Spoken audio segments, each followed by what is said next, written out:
Let us export our oarsmen, our runners, our fencers into other lands.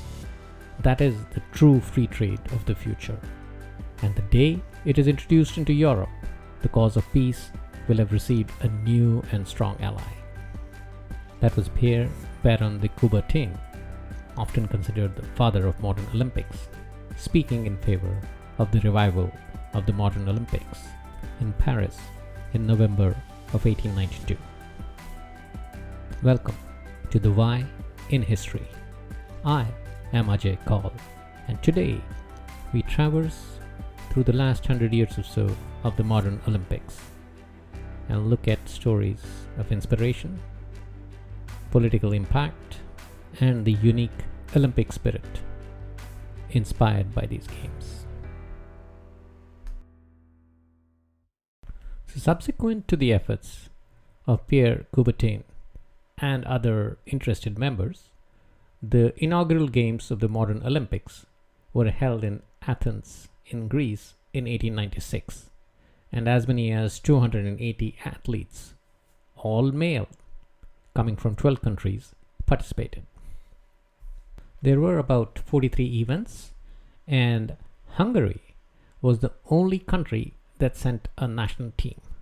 The rest of the participants were essentially foreign athletes who were well-to-do college students or members of certain athletic clubs who were attracted by the novelty of the Olympics. Now, subsequent to the Games in Athens, the Games in Paris in 1900 and in St. Louis, Missouri in 1904 were held around another major event. In case of Paris, it was the World Exhibition, which was the other event going on at that time. And in case of St. Louis, Missouri, it was the Louisiana Purchase Exhibition. Now, in the Paris Games of 1900, women participated for the first time in events like sailing, tennis, and golf. Overall, the management was pretty poor, with track and field events being held on a grass field that was uneven and often wet, broken telephone poles being used for hurdles in athletic events, and hammer throwers often finding their efforts stuck in a tree. However, the swimming events contested in the Seine River saw several swimmers clocking unrealistically fast times, aided by the strong current of the Seine River.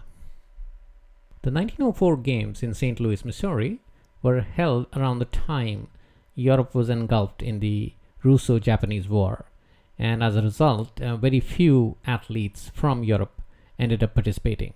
Most of the representation was from the United States and Canada. The 1908 Olympic Games were originally scheduled for Rome, but Italy had run into some financial obstacles, so it was decided that the Games be moved to London. And the London Games were the first to have an opening ceremony. But the ceremony itself was marred by a lot of politics and controversy. First of all, the Finnish team protested Russian rule in Finland. Many Irish athletes refused to compete as subjects of the British Crown and were absent from the Games. And a feud between the Americans and the British began when the American shot putter Ralph Rose refused to dip the US flag in salute to King Edward VII. Controversies apart, about 2,000 athletes from 22 countries participated in the London Olympics of 1908. The 1912 Games, held in Stockholm, Sweden, were known as the Swedish masterpiece because they were the best organized and most efficiently run games to date. Electronic timing devices and a public address system were used for the first time. New events introduced included the modern pentathlon and swimming and diving events for women. The boxing competition was cancelled because the Swedes found the sport disagreeable. And subsequently, the International Olympic Committee, or the IOC, ended up curtailing the role of local organizing groups after the 1912 Olympics. The 1916 Games were scheduled for Berlin, but had to be cancelled because of the outbreak of World War I. The 1920 Olympics were held in Antwerp, Belgium, and the aim was to bring a spirit of renewal to Belgium, which had been devastated during World War I. The defeated countries of World War I, that is Germany, Austria, Hungary, Bulgaria, and Turkey, were not invited. And the newly created Soviet Union under Lenin chose not to attend. Bad weather and other economic woes ended up making the games not very memorable, but the Olympic flag was introduced at the Antwerp Games. On to Amsterdam, Netherlands in the 1928, and Germany returned to the Olympic competition. And these games featured the debut of the Olympic flame. An interesting controversy arose in the women's 800-meter run when several women collapsed from exhaustion at the end of the race, and Olympic officials promptly concluded that the distance was too long for women, and it was not until the 1960 Games in Rome that women were allowed to compete in a race of more than 200 meters again. The 1932 Games were held in Los Angeles, California, and at that time the world was undergoing a massive economic depression, and as a result the participation was relatively low, with only 37 countries and 1,300 athletes participating, since the travel expenses were too high. The Los Angeles Coliseum was expanded to seat more than 100,000 people, and the photo finish camera was used at the Olympics for the first time in 1932. The 1936 Berlin Olympics. Nazism was at its peak, and there was a lot of talk about a boycott of the games. And fearing the mass boycott, the IOC pressured the German government and received assurances that there would be qualified Jewish athletes as part of the German contingent, and that the games would not be used to promote Nazi ideology. However, the reality was a lot different, and only one athlete of Jewish descent, Helene Mayer, was a member of the German team, and pamphlets and speeches about the natural superiority of the Aryan race were commonplace, and even the newly constructed sports complex was draped in Nazi banners and symbols. Media coverage reached a new level during the Berlin Olympics, and results were transmitted using telex, and the games were also televised for the first time by closed-circuit televisions in various theaters in Berlin. And the Berlin Games were also the first ones to introduce the torch relay, by which the Olympic flame is transported from Greece. And the star of the show was American athlete Jesse Owens, who won 4 gold medals in athletics. The 1940 Olympics, scheduled for Helsinki, and 1944, scheduled for London, had to be cancelled because of World War II. And post-World War II, it was London's turn again in 1948 to be the host. The 1948 Games came as a welcome relief for the rest of the world, still trying to recover from the destruction of World War II. And as expected, Germany and Japan, the defeated powers of World War II, were not invited to participate. The Soviet Union too did not participate, but other communist countries like Hungary, Yugoslavia, Poland did participate for the first time in the Olympics. On to the 1952 Games in Helsinki, Finland. This time, the Soviet Union did participate, so did the teams of Germany and Japan, though only West Germany participated for Germany, and East Germany was denied participation. And again, reflecting the mood in the global political arena, the evidence of Cold War was everywhere, so much so that the Soviet Union announced plans to house its athletes in Leningrad and fly them into Helsinki every day. These plans were finally dropped, but a separate Olympic village was set up for the Eastern Bloc countries, though towards the end of the competition, in true spirit of the Olympics, the Soviet officials opened up their village to all athletes.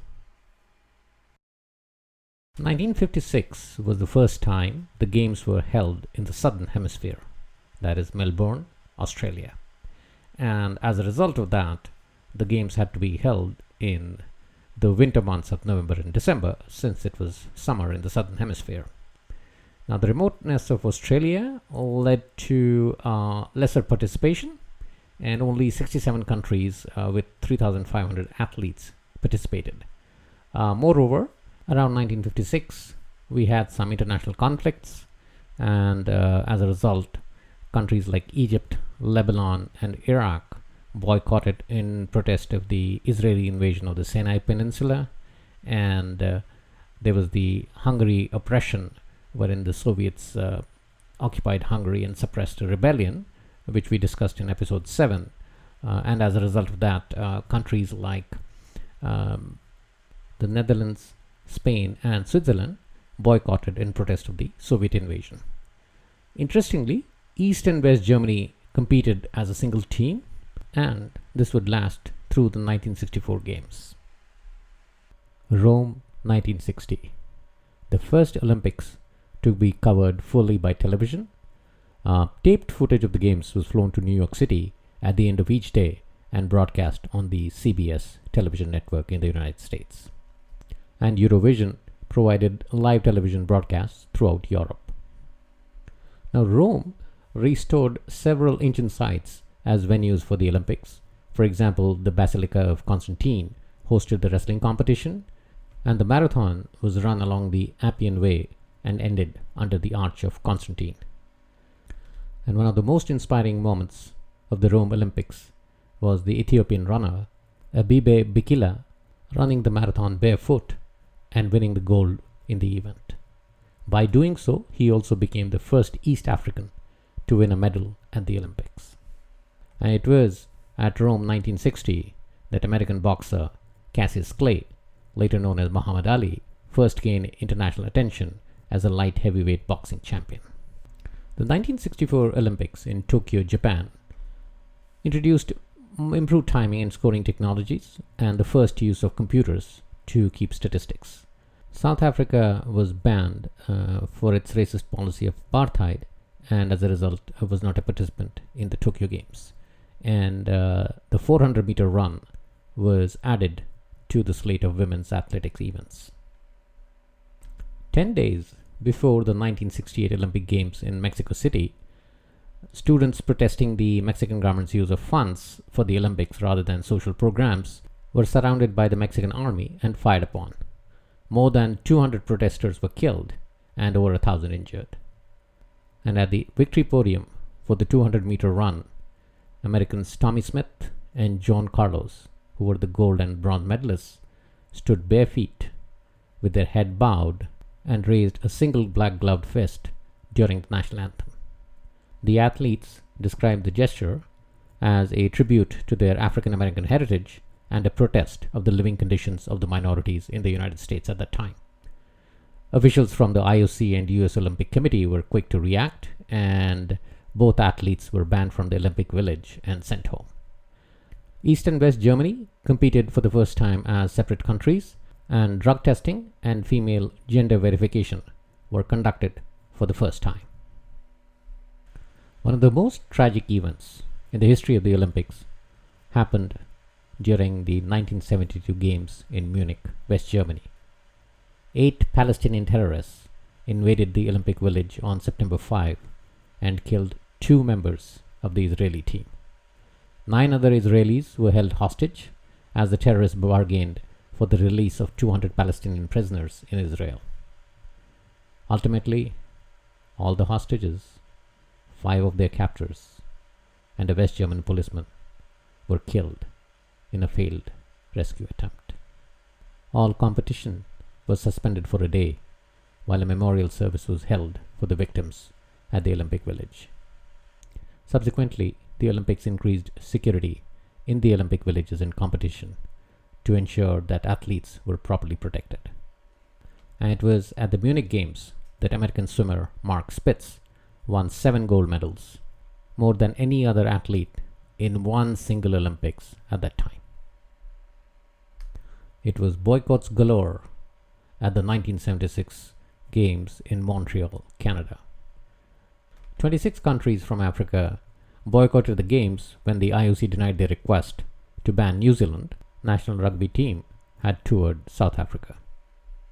Taiwan boycotted the Games because Canada recognized the People's Republic of China but refused to recognize Taiwan as the Republic of China. If that was not enough, the East German women swimmers were suspected of using anabolic steroids to enhance their performance. So the entire credibility of the Games was brought into question. The Games ultimately proved to be a financial disaster for Canada, and a lot of burden was placed on the Canadian taxpayer. On the positive side, Nadia Comaneci of Romania won 3 gold medals and scored a perfect 10 7 times in gymnastics. And the US boxing team, which included Leon and Michael Spinks and Sugar Ray Leonard, won 5 of the 11 divisions. When it came to Olympic boycott, the 1980 Moscow Olympics set a new record. The Soviet invasion of Afghanistan had happened in December of 1979, and a large number of Western nations boycotted, following the lead from US President Jimmy Carter. Around 60 countries boycotted, but there were some notable exceptions like Great Britain, France, Italy, and Sweden. But through the Games, protests continued, with several countries refusing to participate in the opening ceremony. Los Angeles, 1984. This time, it was the turn of the Communist bloc to return the favor and boycott the 1984 Games.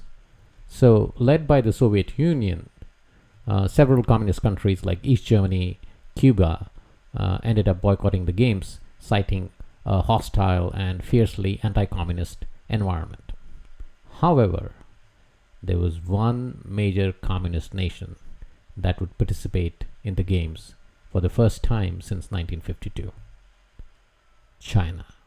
The 1984 Olympics ended up being heavily commercialized, with several corporations winning the rights to put the Olympic symbol on their products. A spot on the torch relay sold for about 3,000 per kilometer. And in the end, not surprisingly, the Olympics turned a profit for the first time since 1932 to the amount of $225 million.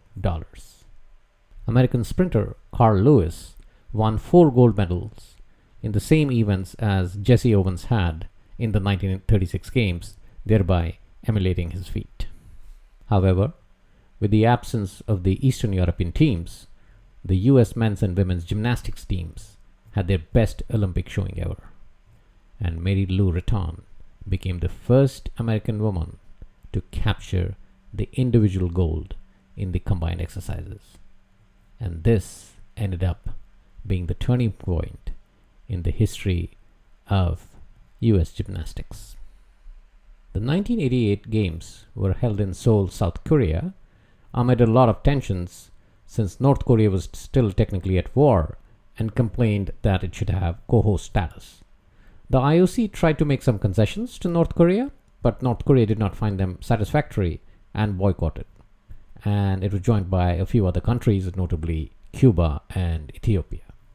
In the end, the Seoul Games proved to be extremely successful and competitive, though about 10 athletes were banned for steroid use, and prominent among them, Canadian Ben Johnson, who originally won the 100-meter run. It was in Seoul that American athlete Florence Griffith Joyner, known as Flo Jo, won 3 gold medals, and Jackie Joyner-Kersee earned gold medals in heptathlon and the long jump. However, it was in sailing that an extremely inspiring story arose during these Olympics. Canadian sailor Lawrence Limo was sailing at the silver medal spot when he spotted the Singapore team's capsized boat amidst dangerous winds. And the boat's injured crew, Shaw and Chan, were in the open water, Chan having been thrown nearly 20 meters from his craft and Shaw clinging to the hull. Lawrence immediately abandoned the race to save the two. and waited to hand them off to a rescue boat. And then he resumed the race and finished 21st in a field of 32. He was awarded the Pierre de Coubertin Medal for this heroic act, and the IOC president, Juan Antonio Saramanch, said, "By your sportsmanship, self-sacrifice, and courage, you embody all that is right with the Olympic ideal." Barcelona, 1992. For the first time in 3 decades, there was no boycott at the Olympics. Why? The rebirth of Europe with the fall of the Berlin Wall, collapse of the Soviet Union, and the birth of several new countries like Latvia, Lithuania, Estonia, Bosnia and Herzegovina, Croatia, and Slovenia. So all these independent countries participated in the Olympics for the first time. Although Yugoslavia was banned, but athletes from Serbia and Montenegro were allowed to compete as individuals. The continent of Africa too had witnessed change, with South Africa abandoning its policy of apartheid and returning to Olympics with its first racially integrated team. Barcelona also saw an increasing presence of professional athletes in the competition, and the most conspicuous being the US men's basketball team called the Dream Team, which crushed each of its opponents to win the gold medal easily. The Dream Team had 11 stars from the NBA, including Michael Jordan, Charles Barkley, Magic Johnson, and Larry Bird. Atlanta, Georgia was able to beat Athens, Greece to win the bid for the 1996 Centennial Olympics. As expected, Coca-Cola ended up being a primary sponsor in a field of multiple corporate sponsors. And for the first time, all national Olympic committees sent athletes to participate. So all the former Soviet republics, Burundi, North Korea, the Palestinian Authority, and Hong Kong participated in these Olympics. Sydney, Australia narrowly won over Beijing to host the 2000 Olympics. The big surprise at the opening ceremony, the North and South Korean athletes marching under unified Korean flag. Athens, Greece finally got the chance to host the 2004 Olympics and bring the games back to their birthplace.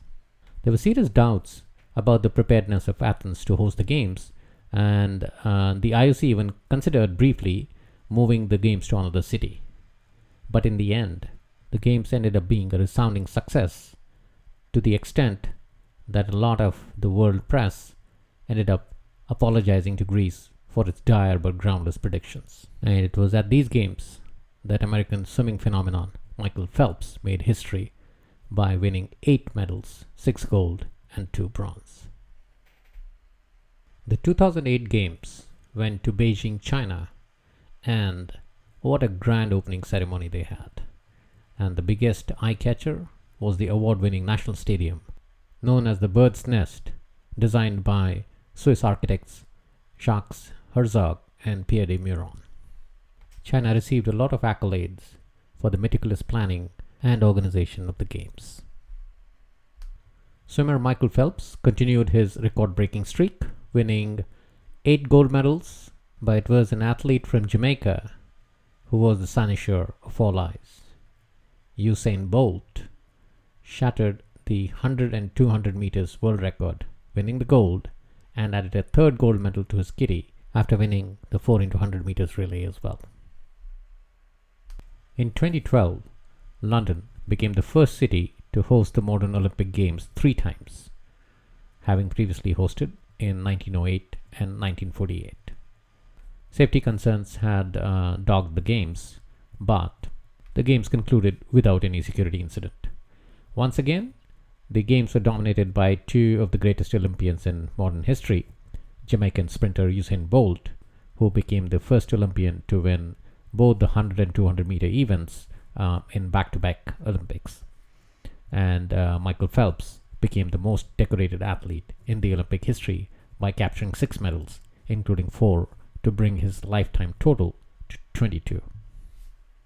The 2016 Games were held in Rio de Janeiro, Brazil, and there were a lot of concerns, cost overruns, as well as some health concerns.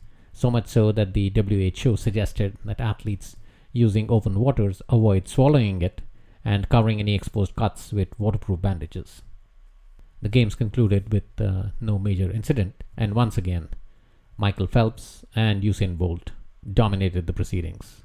However, the most touching and inspiring moment of the games was during the opening ceremony when 10 athletes marched under the flag of the Olympics rather than their individual countries, having escaped from countries like Syria, South Sudan, and the Democratic Republic of Congo. Some had fled war, kidnappings, while others fled being made child soldiers. And since none of them had been able to find a country to call home, they just marched under the flag of the Olympics. And on that note, we conclude this section of the program. On to the quiz section.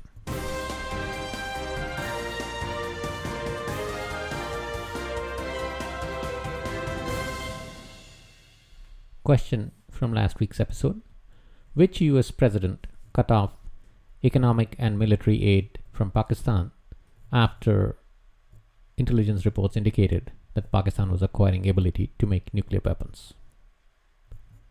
On April 6, 1979, the Carter administration cut off economic and military assistance following intelligence reports that Pakistan was acquiring nuclear capability. So the answer is A, Jimmy Carter.